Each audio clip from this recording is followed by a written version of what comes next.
Les petites manips de Monsieur Petit. Comment calculer la vitesse moyenne d'un objet en mouvement? Lorsqu'une cycliste passe devant vous, vous pourriez vous demander à quelle vitesse elle avance. Eh bien, dans cette vidéo, nous allons voir comment calculer une vitesse moyenne.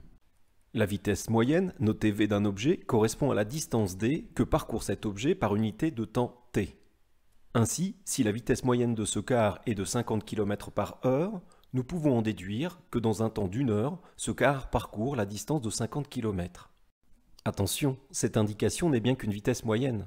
La vitesse de ce car a peut-être été parfois supérieure lorsqu'il a roulé plus vite et parfois inférieure lorsqu'il a roulé moins vite que 50 km/h. Mais en moyenne, sa vitesse a été de 50 km/h. Avant d'aller plus loin, je vous informe qu'il existe différentes unités de vitesse. La plus couramment utilisée étant le km/h. Nous pouvons également retrouver comme unité de vitesse le mètre par seconde, qui est en fait l'unité légale de mesure de vitesse. Mais rien ne nous empêcherait d'utiliser par exemple le centimètre par seconde pour exprimer la vitesse d'un chat qui marche. Mais voyons à présent comment calculer une vitesse moyenne. Eh bien, pour calculer la vitesse moyenne d'un objet, il faut diviser la distance qu'il parcourt par le temps, la durée qu'il met à parcourir cette distance. Cette vitesse sera exprimée en mètres par seconde si la distance est en mètres et le temps en secondes. Et elle sera exprimée en kilomètres par heure si la distance est donnée en kilomètres et le temps en heures. Pour calculer ce rapport, il vous faudra utiliser très régulièrement une calculatrice. Voyons à présent comment par exemple calculer la vitesse moyenne d'un chat qui marche. Eh bien, pour calculer cette vitesse moyenne, il vous faut deux mesures. La première, la distance que parcourt le chat. Elle vaut ici 2 mètres, notons-la sur notre cahier de mesure.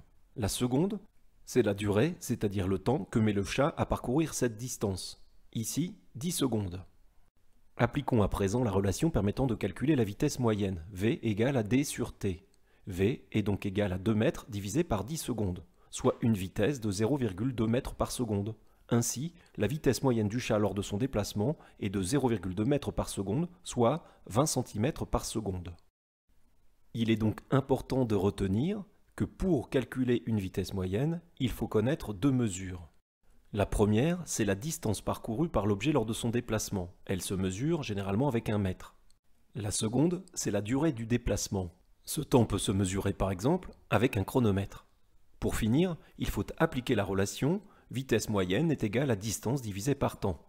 L'unité dans laquelle s'exprime la vitesse dépendant de l'unité de la distance et de l'unité du temps.